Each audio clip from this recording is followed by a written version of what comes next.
The Oklahoma City Thunder actually lose a basketball game. They lose to the Sacramento Kings, but Josh Giddey still performs extremely well. Trey Mann handles the load well as Pokashevsky is back in the rotation. So much to discuss on today's Locked On Thunder podcast on the Locked On Podcast Network, your teams every day, or the Locked On Poku Network, your teams every day.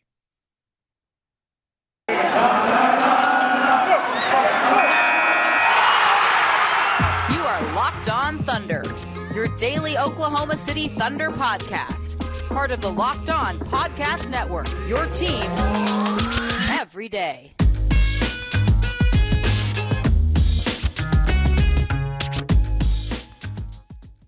Let's get it going on the Locked On Thunder podcast on the Locked On Podcast Network. It's your teams every day. I am your host, Rylan Stiles. You can follow me on Twitter at Rylan_Stiles. Follow the show on Twitter at LOThunderPod. Email the show, LOThunderPod@gmail.com. On today's show, which is brought to you by our good friends over at BetOnline, we're going to dive into the Oklahoma City Thunder falling to the Sacramento Kings on the second night of a back-to-back. Poku is back in the rotation, at least for now. Josh Giddey continues to thrive, and the injury bug is ravishing the Oklahoma City Thunder. But again, today's show is brought to you by BetOnline. BetOnline has you covered this season with more props, odds, and lines than ever before. BetOnline, where the game starts. One of the biggest things from this game is the injury bug. Shea, out until the All-Star break. Mike Muscala did not play, ankle injury.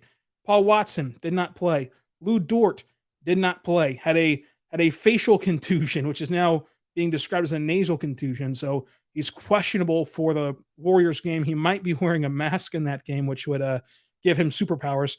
Aaron Wiggins out with an ankle injury.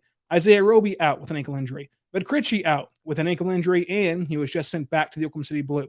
Jeremiah Robinson-Earl out for 6 weeks with a foot injury. And then for the Kings, De'Aaron Fox didn't play, and neither did Marvin Bagley. So this was like an injury fest all the way around, which the Thunder lose 113-103. Of course, this was the second night of back-to-back on the road for the Thunder. Harrison Barnes was incredible for the Kings, scoring 24 points, 9 rebounds, 5 assists, and 3 steals. All Kings starters scored double figures. 2 more Kings had 9 points. OKC only had 4 players in double figures, with 2 chipping in at 9 points as well. But the big thing from the game itself has to be Pokashevsky, who gets to play 26 minutes off the bench tonight after not being on the rotation for the better part of a month and being with the Oklahoma City Blue in that time as well in the G League. And just this entire season, not having a legitimate role with the NBA team and seeing his role really be put on a leash for the Thunder and only playing in 10-minute spurts, 12-minute spurts per game at the NBA level. And so in this game, due to the injuries and due to everything that's moving around with the Thunder, he played 26 minutes off the bench. This game was a game where he did have more of that luxury of a longer leash and more give to his game. And he did get to explore more things on the floor. And he scores 12 points, hauls in 9 rebounds, gets 3 assists, and he just competed really well all the way around. Josh Giddey set him up for a ton of catch-and-shoot looks. He tried a mid-range drive jumper, which was a bit awkward, as a lot of things that Poku does are. He did hit a contested 3 as well, had a nice dunk down the lane, and did have a beautiful Euro move to avoid a charge and finish at the rim. He also had a Baisley put back on a Baisley missed shot. But Pokashevsky back in the lineup, and this was a more typical Poku game from last year where he showed you flashes of, this 7-footer that's so young and interesting could end up being something that teams covet, and also flashes of, probably don't want to do that. So the and was in this game for Poku. And all in all, as we get to the trade deadline on Thursday and get into the home stretch of this season, you're hoping to see more of Poku moving forward. He's still a very, very young player, one of the youngest in the NBA still. And he just has not gotten that NBA opportunity yet, but they do see the value in kind of keeping him on a shorter leash and just kind of teaching him how to compete. And Mark said, part of that thing is that he got so much burn last year of experience, and now it's time to get measured experience in the sense of, getting quality experience and not just experience in itself, of just running yourself ragged in the NBA and not really refining your tools, so to say. So I think that that's kind of more where this organization is at right now with Poku, is trying to get him into that uh, more disciplined role and teaching him how to play at the NBA level versus just teaching him to run up and down a court and do whatever he thinks is best. So Poku back in the rotation for now. We'll see how long that lasts. It probably will happen again tonight against the Warriors, as that injury report is very, very lengthy again. But as well as the injuries force Poku back in the lineup, it does force Darius Bazley back in that starting lineup. And you got to give Bazley credit for the way he played in this game. Played very well. And it is hard to bounce back and forth between a starting player and a bench player. Just like it'd be hard if in baseball you put a starting pitcher in the bullpen and then back in the rotation and back in the bullpen every few days. It just doesn't let you get in kind of that rhythm or routine. And with Bazley, who's such an up and down player and has had such long cold streaks and a few decent hot streaks, you can tell that the commonality there is probably routine and probably getting into a good rhythm for himself. And so bouncing him back and forth probably isn't the best scenario for him. And this time it's kind of just the mercy of the injury report. And you kind of have nobody else to put in there. And so he was forced into this role. And so being forced into this role, he's done pretty good as a starter in this stretch. Plays 37 minutes tonight, 18 points, 7 rebounds, an assist, and 3 steals. Also the 2 turnovers, shot 42% from the floor, 33% from deep. He got blocked on one drive. He had one out of control drive that he should not have, even attempted. I think that with this game, you saw the nice coast to coast finish. You saw him doing a really great job of drawing fouls down low on the offensive end. You also saw him miss a easy baseline mid-range jumper. You also saw him have a fantastic athletic putback tip-in layup. He also had an amazing drive where he had a full head of steam going towards the rim off the dribble and turns that into a reverse layup that you just can't really guard because he's so athletic. And I think that with Bazley, you see those full head of steam reverse layups and you see those tip-ins that use so much of that athletic ability. You see him go coast to coast with his ball handling. You also see an air ball from 3. You also see a drive where he tries to just dunk on 5 people and it just doesn't work. And he's out of control.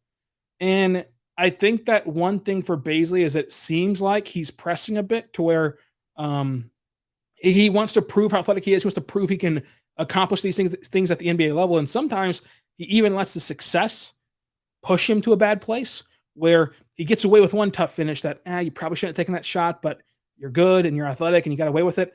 And then he tries to push the limit. He tries to push and push and push until you're no longer going to get away with that anymore.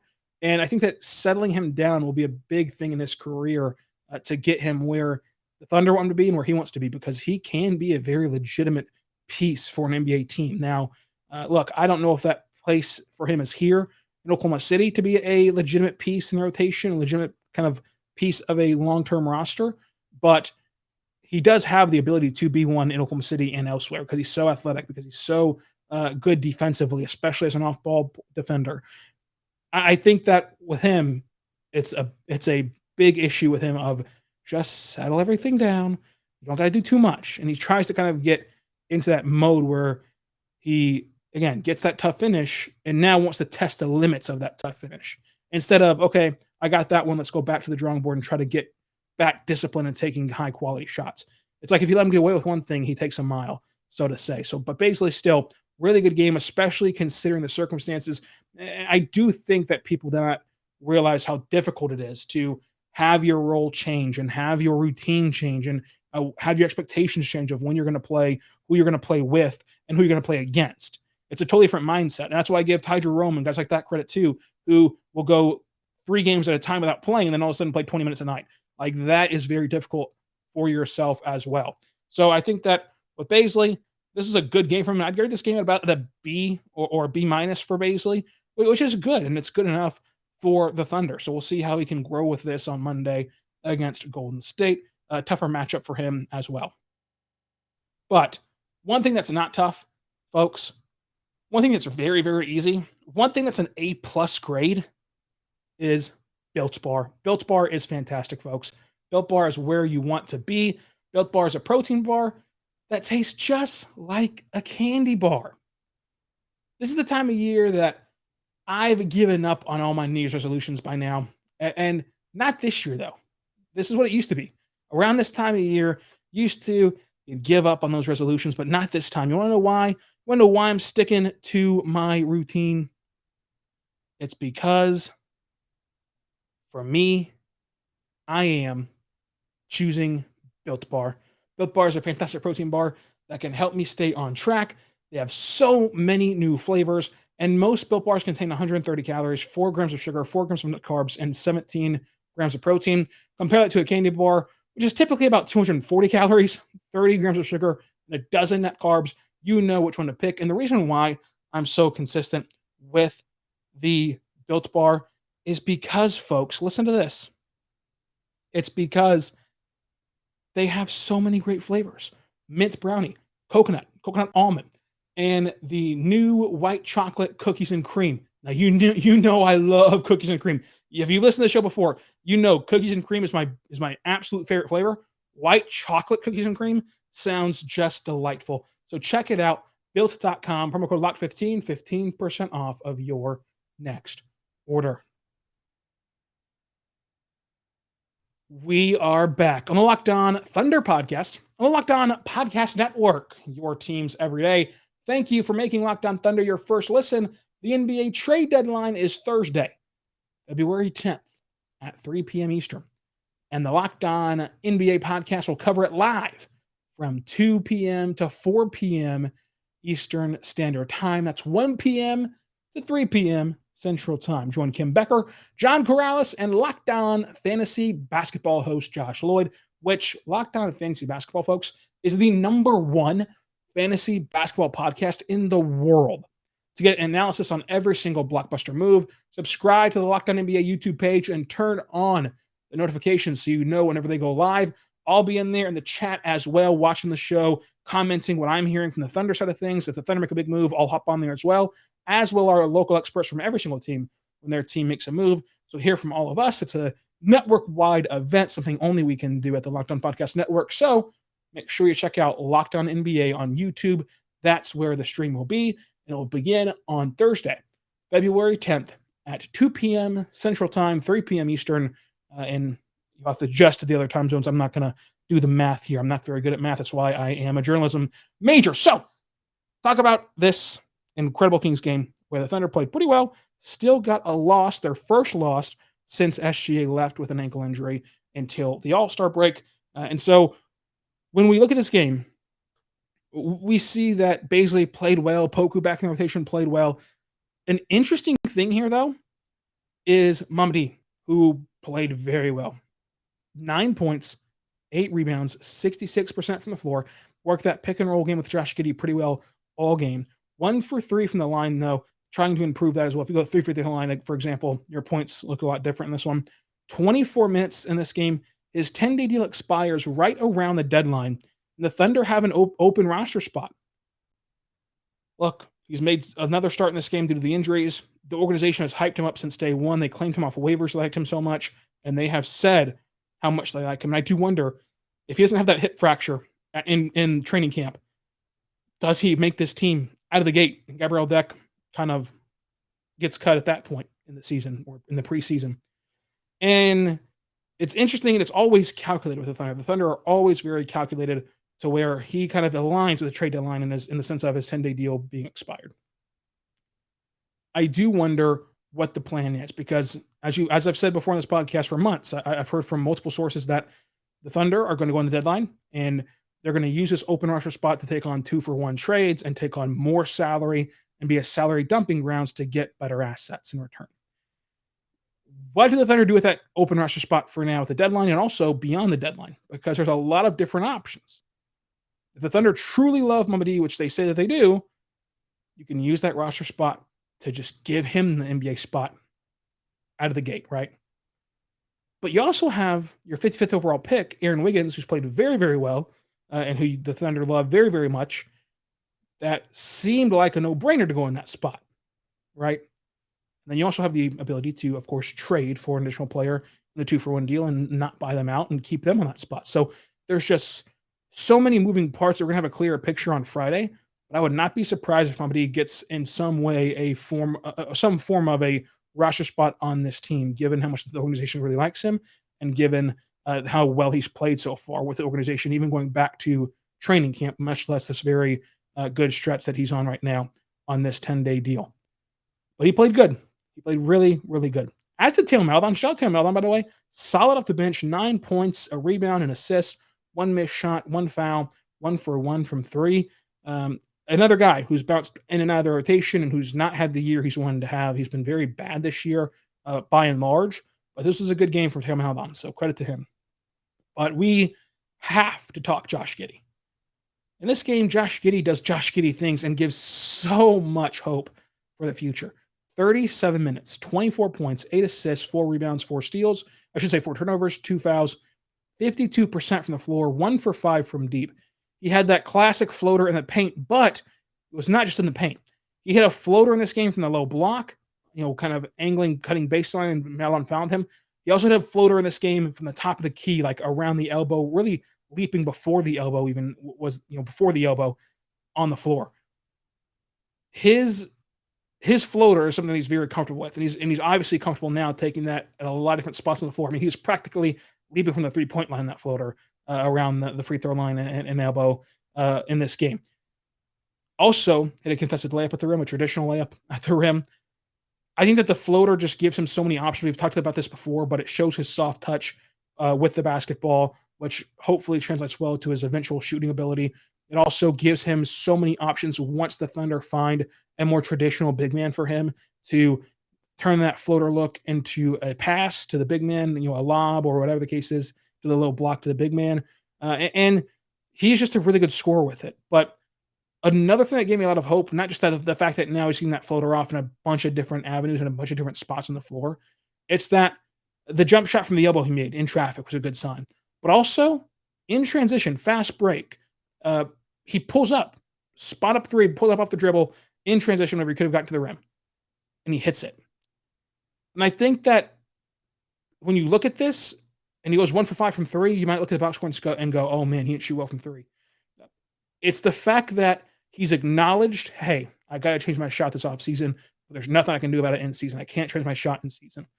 He's acknowledged that he needs to improve in that area. He's not somebody that thinks that they don't need to improve and that they are above it or they don't need a 3-point shot to survive in the NBA. He's not in that camp as some players are. He understands he needs to change the 3-point shot and get better from distance. And he understands he's not shooting very well from 3, right? That's no secret. But you have to still have that confidence in yourself to shoot a transition 3 when you could have gotten a better shot and you're such an elite playmaker that driving to the rim opens up the lanes for other players to succeed and for you to get an assist. To shoot that shot shows so much confidence and belief in yourself and such a competitive attitude and edge in that spot of the game in the third quarter, in a tight game, on the road, second night of back-to-back.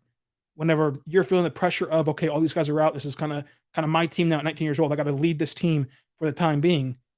That just shows kind of the mental makeup of him that I think will carry him in his career to a very, very successful place. And I think that you saw his leadership on the floor, on display on the floor on Saturday.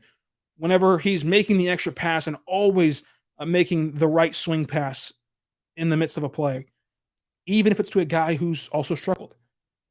I mean, I think of the extra pass to take from a good shot that he would have had to a great shot to Poku wide open in the corner.